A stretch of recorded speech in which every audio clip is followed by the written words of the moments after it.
ഞാൻ ഇന്നിവിടെ പ്രതിഷേധിക്കുന്നതിന് കാരണം ഞാൻ ഇൻഫോ പാർക്കിലെ സെൻട്രൽ സോഴ്സ് എന്ന് പറഞ്ഞിട്ടുള്ള ഒരു IT കമ്പനിയിൽ ജോലി ചെയ്തിട്ടുണ്ടായിരുന്നു. ഇപ്പോൾ ആ കമ്പനി NGO ക്വാർട്ടേഴ്സിൻ്റെ അടുത്താണ് സ്ഥിതി ചെയ്യുന്നത്. അപ്പോൾ ഞാൻ ഇന്നിവിടെ വന്ന് നിൽക്കാനുള്ള കാരണം എന്ന് പറഞ്ഞിട്ടുണ്ടെങ്കിൽ ഞാൻ ആ കമ്പനിയിൽ 3 വർഷം ജോലി ചെയ്തിട്ടുണ്ടായിരുന്നു. അപ്പം ജോലി ചെയ്തിട്ട് 1 വർഷം അവർ കറക്റ്റായിട്ട് ശമ്പളം തന്നിട്ടുണ്ടായിരുന്നു. പക്ഷേ 2ാമത്തെ വർഷം മുതൽ കമ്പനിക്ക് സാമ്പത്തികമായിട്ട് ബുദ്ധിമുട്ടുണ്ടെന്ന് പറഞ്ഞതിൻ്റെ അടിസ്ഥാനത്തിൽ കമ്പനി സാലറി ഡിലേ ചെയ്യാൻ നോക്കി. അങ്ങനെ ഡിലേ ചെയ്ത് ഒരു പരിധി വിട്ടപ്പം ഞാൻ ഒരു 3 വർഷം ഞാൻ അവിടെ എങ്ങനെയെങ്കിലും പിടിച്ച് നിന്നു കമ്പനിയിൽ. പക്ഷേ അതിനുശേഷം കമ്പനിയിൽ നിന്ന് ഇറങ്ങുമ്പോൾ എനിക്ക് അവർ 2 ലക്ഷത്തിൻ്റെ മേലെ സാലറി തരാനുണ്ടായിരുന്നു. അപ്പോൾ ഈ സാലറി ഞാൻ അവരുടെ അടുത്ത് കണ്ടിന്യൂസ് ആയിട്ട് ചോദിക്കുന്നുണ്ടായിരുന്നു. എല്ലാവരും ചോദിക്കും എന്തുകൊണ്ട് 1 വർഷം കഴിഞ്ഞിട്ടും സാലറി തരാതിരുന്നിട്ടും നിങ്ങൾ എന്തുകൊണ്ട് കമ്പനിയിൽ നിന്നു എന്നുള്ളത്. കാരണം ഫസ്റ്റത്തെ വർഷം കമ്പനിയിൽ സാലറി കറക്റ്റായിട്ട് തരുന്നുണ്ടായിരുന്നു. 2ാമത്തെ വർഷം മുതലാണ് അവർ സാലറി തരാതിരിക്കാൻ തുടങ്ങിയത്. അതായത് അവർ സാലറീൻ്റെ നമുക്ക് ഓരോ ഗഡുക്കളായിട്ടാണ് സാലറി തന്നുകൊണ്ടിരുന്നത്. അപ്പോൾ കണ്ടിന്യൂസ് ആയിട്ട് നമുക്ക് സാലറി കിട്ടാണ്ടിരുന്നിട്ടില്ലായിരുന്നു. പക്ഷേ നമുക്ക് ഒരുപാട് ഡ്യൂസ് വന്നു തുടങ്ങി. അങ്ങനെ ആ ഡ്യൂസ് ഒരുപാട് കൂടിയപ്പോഴാണ് കമ്പനിയിൽ നിന്ന് ഇറങ്ങിയത്. കമ്പനിയിൽ നിന്ന് ഇറങ്ങിയതിൻ്റെ ശേഷം ഞാൻ കമ്പനിക്ക് വേണ്ടിയിട്ട് ഫ്രീലാൻസ് ആയിട്ടും ഒരു ഡിജിറ്റൽ മാർക്കറ്റിംഗ് കൺസൾട്ടൻ്റ് എന്നുള്ള രീതിയിൽ ഞാൻ അവർക്ക് ഒരു പ്രത്യേക അഗ്രിമെൻറ്റിൽ ഞാൻ അവർക്ക് വേണ്ടി വർക്ക് ചെയ്തിട്ടുണ്ട്.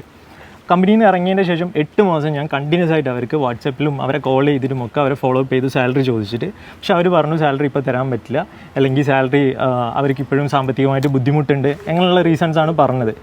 ഇപ്പം ഞാൻ കമ്പനിയിൽ നിന്ന് ഇറങ്ങിയിട്ട് 1 വർഷവും 7 മാസമായി. ഇതുവരെ എനിക്ക് എൻ്റെ സാലറി ഇതുവരെ കിട്ടിയിട്ടില്ല. അപ്പോൾ ഞാൻ ചോദിക്കുമ്പോൾ അവർ പറയുന്നത് എന്താണെന്ന് വെച്ചിട്ടുണ്ടെങ്കിൽ അതായത് ഞാൻ കാരണം കമ്പനിക്ക് നഷ്ടമുണ്ടായി, അല്ലെങ്കിൽ കമ്പനീൻ്റെ ലാപ്ടോപ്പ് ഞാൻ കൊടുക്കുന്നില്ല എന്നുള്ള കാരണമാണ്. എനിക്ക് പറയാനുള്ളത് കമ്പനീൻ്റെ ലാപ്ടോപ്പ് ഞാൻ കൊടുക്കാത്തതിനുള്ള കാരണം ഞാൻ ക്ലിയർ ആയിട്ട് പറഞ്ഞതാണ് കമ്പനീൻ്റെ HR-ൻ്റെ അടുത്ത്. അതായത് അവരെനിക്ക് തരാനുള്ള സാലറി തിരിച്ച് കിട്ടാൻ വേണ്ടിയിട്ട് എൻ്റെ കയ്യിൽ ആകെയുള്ള ഒരു അസറ്റ് എന്ന് പറയുന്നത് കമ്പനീൻ്റെ ലാപ്ടോപ്പാണ്. ആ ലാപ്ടോപ്പ് വിറ്റിട്ടുണ്ടെങ്കിൽ ആകെ 5000 രൂപയെ കിട്ടുള്ളൂ. ഈ 2 ലക്ഷത്തിൻ്റെ മേലെ സാലറി തരാനുള്ള എനിക്ക് ആ ലാപ്ടോപ്പ് കയ്യിൽ വെക്കുന്നതുകൊണ്ട് പ്രത്യേകിച്ച് ഗുണമില്ല. പക്ഷേ എന്നാലും ഞാനത് കയ്യിൽ വെച്ചിട്ടുണ്ട്. അപ്പോൾ ആ ഒരു റീസണാണ് അവർ പറയുന്നത്. ആ ലാപ്ടോപ്പ് ഞാൻ കൊടുക്കാൻ റെഡിയാണ്. ഇപ്പോഴും ഞാൻ ഇന്ന് കൊടുക്കണമെങ്കിൽ ഇന്ന് കൊടുക്കാൻ റെഡിയാണ്. അവരെനിക്ക് തരാനുള്ള ഇത്രയും മാസത്തെ ശമ്പളവും അതിൻ്റെ പലിശയും അവരെനിക്ക് തന്നിട്ടുണ്ടെങ്കിൽ ഞാൻ ഇപ്പോഴും ലാപ്ടോപ്പ് കൊടുക്കാൻ റെഡിയാണ്. പിന്നെ അവർ പറയുന്നു ഞാൻ വേറെ കമ്പനികൾക്ക് അവരുടെ സമയത്ത് വർക്ക് ചെയ്തെന്നുള്ളത്. ഒരിക്കലും ഞാൻ അങ്ങനെ ചെയ്തിട്ടില്ല. ഞാൻ ആ കമ്പനിയിലെ പെർമനൻറ്റ് എംപ്ലോയി ആയിരിക്കുന്ന സമയത്ത് ഞാൻ അവിടത്തേക്ക് വേണ്ടി മാത്രമാണ് ഞാൻ വർക്ക് ചെയ്തിട്ടുള്ളത്. ആ വർക്ക് ചെയ്തതിനുള്ള അപ്രൈസൽ അവരെനിക്ക് 2-3 പ്രാവശ്യമായിട്ട് അവർ തന്നിട്ടുമുണ്ട്. അതിനൊക്കെ ലെറ്റേഴ്സ് പ്രൂഫായിട്ട് എൻ്റെ കയ്യിലുണ്ട്. അപ്പം ഇത്രയും കാര്യങ്ങളാണുള്ളത്. അപ്പോൾ എനിക്ക് പറയാനുള്ളത് കമ്പനിക്ക് ശമ്പളം തരാൻ പറ്റുന്നില്ലെങ്കിൽ കമ്പനികൾ പൂട്ടുക. കാരണം ഇങ്ങനെ പോലെയുള്ള നമ്മളെപ്പോലെയുള്ള പാവപ്പെട്ടവരെ നശിപ്പിക്കാൻ നിൽക്കരുത്. കാരണം ഞങ്ങൾക്കും വീട്ടിൽ ഓരോ പ്രാരാബ്ദങ്ങളിലാണ്. വീട്ടിലെ ചിലവുകളും ലോണുകളും. സാലറി എനിക്ക് ഏകദേശം 2 ലക്ഷത്തിൻ്റെ മേലെ സാലറി എനിക്ക് തരാനുണ്ട്. അത് കറക്റ്റ് മാസത്തിൻ്റെത് എൻ്റെ കയ്യിൽ ഫയലിലുണ്ട്. കാരണം ഞാൻ ഡേറ്റ് പറയാത്തത് എന്താണെന്ന് വെച്ചാൽ എനിക്ക് ഓരോ മാസം ഇവർ ഓരോ ഗഡുക്കളായിട്ടാണ് തന്നത്. അപ്പോൾ അത് അവരെ സംബന്ധിച്ച് നോക്കുമ്പോൾ അവർ ഓരോ മാസം കുറച്ച് വെച്ചിട്ട് സാലറി വെച്ചിട്ട് തന്നിട്ടുണ്ട്. ചില മാസങ്ങളിൽ തീരെ തരാത്തതുണ്ട്. ഈ 8 മാസത്തിൻ്റെ ഇടയ്ക്ക് എനിക്കിപ്പം ഒരു സാലറി അവർ തന്നിട്ടില്ല. അപ്പോൾ അങ്ങനെ ബാധ്യതകൾ ഉണ്ടാകുമ്പോഴാണ് ഇതൊരു ബുദ്ധിമുട്ടായിട്ട് വരുന്നത്. അപ്പം പിന്നെ വേറൊരു ബുദ്ധിമുട്ട് ഞാൻ ഫേസ് ചെയ്യുന്നതെന്ന് പറഞ്ഞാൽ ഒരുപാട് പേർക്ക് സാലറി അവർ കൊടുക്കാനുണ്ട്. അപ്പോൾ സാലറി കൊടുക്കാനുള്ളവരൊന്നും ഇപ്പോഴും ഇതൊരു കേസ് കൊടുക്കാനോ അല്ലെങ്കിൽ ഇതിൻ്റെ ഭാഗത്ത് പോകാനോ ഇപ്പോഴും ആളുകൾ റെഡിയല്ല. അപ്പം നിങ്ങൾക്ക് ഇതുപോലെയുള്ള ബുദ്ധിമുട്ടുണ്ടാകുമ്പോൾ പുറത്തേക്ക് വരുന്നത് അങ്ങനെ നമുക്കുള്ള ന്യായം അല്ലെങ്കിൽ നീതി കിട്ടുള്ളൂ. അല്ലെങ്കിൽ ഇപ്പോഴും ഇവരെ പോലെയുള്ള ഈ സെൻട്രൽ സോഴ്സ് എന്ന് പറഞ്ഞ കമ്പനീൻ്റെ ഉടമകളായിട്ടുള്ള നിഷാദ്, ഫരേസ് ഇവരെ പോലെയുള്ളവരെ പോലെ നമ്മൾ അവരുടെ പിന്നാലെ ഈ സാലറിക്ക് വേണ്ടി നമ്മൾ അവരെ കാല് പിടിക്കുന്ന പോലെ നടക്കണം. എന്നാലേ ഇങ്ങനെയുള്ള കാര്യങ്ങൾ നടക്കുകയുള്ളൂ. താങ്കൾക്ക് മാത്രമേ കിട്ടാനുള്ളൂ? അല്ലല്ല, എനിക്ക് മാത്രമല്ല, വേറെയും ഒരുപാട് പേർക്ക് കിട്ടാനുണ്ട്. അതെ. ഓക്കെ. അപ്പോൾ അവരുടെയൊക്കെ എങ്ങനെയാണ് അവരുടെ ആ ഒരു ഭാഗത്തു നിന്ന് വരുന്ന റെസ്പോൺസ്? ഞാൻ കുറച്ച് പേരെ കോൺടാക്ട് ചെയ്യാൻ നോക്കിയിട്ടുണ്ടായിരുന്നു. അപ്പോൾ അവർ കുറച്ച് പേര് ലേബർ ഓഫീസിൽ കംപ്ലയിൻറ്റ് ചെയ്തിട്ടുണ്ട്. നിങ്ങൾ ലേബർ ഓഫീസിൽ പോയി അന്വേഷിച്ചിട്ടുണ്ടെങ്കിൽ അറിയാൻ പറ്റും സെൻട്രൽ സോഴ്സ് എന്ന് പറഞ്ഞ കമ്പനീൻ്റെ പേരിൽ എത്ര പേര് കംപ്ലയിൻറ്റ് കൊടുത്തിട്ടുണ്ടെന്ന്. ഇപ്പോൾ എത്ര പേർക്ക് അവർ സാലറി കൊടുത്തിട്ടുണ്ടെന്നുള്ളത് എനിക്കറിയില്ല. പിന്നെ ഇപ്പോൾ ലേബർ കോർട്ടിൽ 4 കേസുകളുണ്ടായിരുന്നു. ഇപ്പോൾ 2 കേസുകളാണുള്ളത്. അത് ഓൺഗോയിങ് ആയിട്ട് നടക്കുന്നുണ്ട്. പിന്നെ എനിക്കറിയുന്ന വേറൊരു കുട്ടിക്കും ഇതുപോലെ സാലറി കൊടുക്കാനുണ്ട്. അപ്പം നിലവിൽ എനിക്കിപ്പോൾ 3-4 പേർക്ക് അവർ കൊടുക്കാനുണ്ടെന്നുള്ള എക്സാക്റ്റ് അറിയാം. പക്ഷേ ഇതല്ല, ഇതിലും കൂടുതൽ ആൾക്കാർക്ക് അവർ സാലറി കൊടുക്കാനുണ്ട്. എൻ്റെ ആവശ്യം എന്ന് പറഞ്ഞിട്ടുണ്ടെങ്കിൽ ഞാനിപ്പം 1 വർഷം 7 മാസമായിട്ട് ഇതിന് വേണ്ടി എല്ലാ മാസവും കഷ്ടപ്പെട്ട് ഞാൻ ഇവിടെ വരുന്നുണ്ട്. കോഴിക്കോടാണ്. അപ്പോൾ ഞാൻ കോഴിക്കോട് നിന്ന് എല്ലാ മാസവും ഇതിന് വേണ്ടിയിട്ട് ഇവിടെ വരുന്നുണ്ട്. അപ്പം ഇത്രയും കാലം അവരെൻ്റെ സാലറി ഹോൾഡ് ചെയ്ത് വെച്ചതിനുള്ള കാരണം എന്താണെന്ന് അവർ വ്യക്തമാക്കുക. അവർ പറയുന്നത് ഞാൻ വേറെ കമ്പനിക്ക് ജോലി ചെയ്തു, അല്ലെങ്കിൽ ഞാൻ കാരണം കമ്പനിക്ക് നഷ്ടമുണ്ടായി. അപ്പോൾ എനിക്ക് ചോദിക്കാനുള്ളത്, ഞാനെന്ന് പറയുന്ന ആൾ കമ്പനിയിൽ ജോയിൻ ചെയ്ത് 3 വർഷമാണ്. ഈ 3 വർഷത്തിൻ്റെ ഇടയിൽ അവരെനിക്ക് 3 ഇൻക്രിമെൻറ്റ് ലെറ്റേഴ്സ് തന്നിട്ടുണ്ട്. ഇതെല്ലാം പ്രൂഫായിട്ട് എൻ്റെ കയ്യിലുണ്ട്. അപ്പോൾ അങ്ങനെ ഒരു എംപ്ലോയിനെ അവർ കമ്പനിയിൽ നിന്ന്, ഞാൻ എൻ്റെ സ്വന്തം ഇഷ്ടപ്രകാരമാണ് കമ്പനിയിൽ നിന്ന് റിസൈൻ ചെയ്തത്. അവരെന്നെ പിരിച്ചു വിട്ടത് പോലുമല്ല. ഞാൻ ആ കമ്പനിയിൽ നിന്ന് ഇറങ്ങിയിട്ട് പോലും ഞാൻ അവർക്ക് വേണ്ടിയിട്ട് കൺസൾട്ടൻ്റ് എന്നുള്ള രീതിയിൽ പിന്നെയും 3 മാസം വർക്ക് ചെയ്തിട്ടുണ്ട്.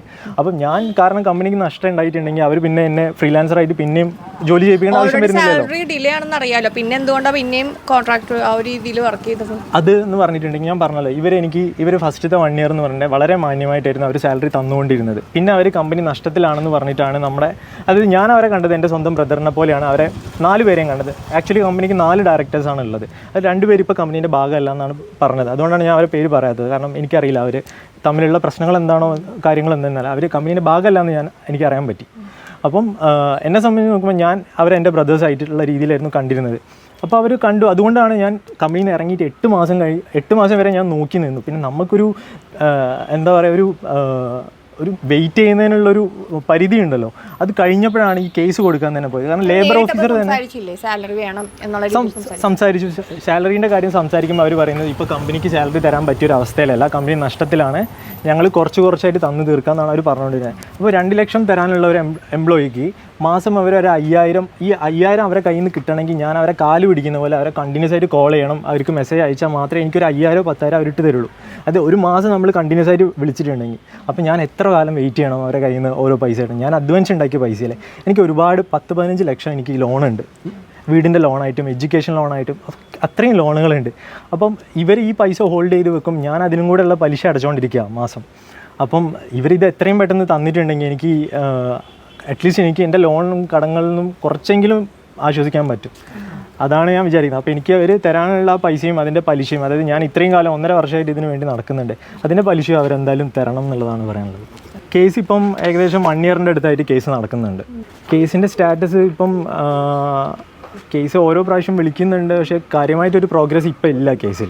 വക്കീൽ നമുക്ക് ഓൾറെഡി ഒരു വക്കീലുണ്ടായിരുന്നു. ആ വക്കീൽ അത്ര നമ്മളെ കാര്യങ്ങൾക്ക് റെസ്പോണ്ട് ചെയ്യുന്നുണ്ടായിരുന്നില്ല. അപ്പോൾ പുതിയൊരു വക്കീലിനെ വെക്കാൻ വേണ്ടി ജഡ്ജിൻ്റെ അടുത്ത് ഇപ്പോൾ സംസാരിച്ചിട്ടുണ്ട്. അപ്പം അടുത്ത മാസം ആകുമ്പോഴത്തേക്ക് അതിൻ്റെ കാര്യങ്ങൾ നടക്കുമെന്ന് വിചാരിക്കുന്നുണ്ട്. അതിനുള്ള പേയ്മെൻറ്റും കാര്യങ്ങളൊക്കെ അത് ഗവൺമെൻറ് വക്കീലാണ്. അപ്പം നമുക്ക് അവിടുന്ന് നാട്ടിൽ നിന്ന് ഇവിടെ വരാനുള്ള ഒരു എക്സ്പെൻസാണ് വരുന്നത്. അപ്പോൾ എല്ലാ മാസവും കേസിൻ്റെ കാര്യത്തിന് ഇവിടെ എറണാകുളം വരേണ്ട ആവശ്യമുണ്ട്. അപ്പം അതും ചിലവാണ്. ഈ പറഞ്ഞ പോലെ 1 ഇയർ ആയിട്ട് ഇവിടെ സ്ഥിരമായിട്ട് വരുന്നുണ്ട് എല്ലാ മാസവും. ഇപ്പം ജോലി ചെയ്യുന്ന കമ്പനിയിൽ നിന്ന് ലീവ് എടുത്തിട്ട് വേണം ഇവിടെ വരാൻ. പിന്നെ കോഴിക്കോട് നിന്ന് ഇവിടെ വന്ന് നമ്മൾ രാവിലെ 11 മണിക്ക് കോടതി തുറക്കും, അപ്പോഴത്തേക്ക് നമ്മളിവിടെ എത്തണം. അപ്പോൾ ഒരു ദിവസം എന്തായാലും നമ്മൾ ഒരു 3500-4000 രൂപേൻ്റെ അടുത്ത് നമുക്ക് ചിലവാണ്. അതായത് നാട്ടിൽ നിന്ന് ഇവിടെ വന്ന് നമ്മൾ കമ്പനിയിൽ നിന്നുള്ള ലീവും നമ്മുടെ എക്സ്പെൻസ് യാത്രാ ചിലവും ഒക്കെ കൂടി ആയിട്ട് വരുമ്പോൾ അതും നഷ്ടമാണ്. അപ്പം നഷ്ടത്തിൻ്റെ മേലെ നഷ്ടം സംഭവിച്ചുകൊണ്ടിരിക്കുകയാണ് ഇപ്പോൾ.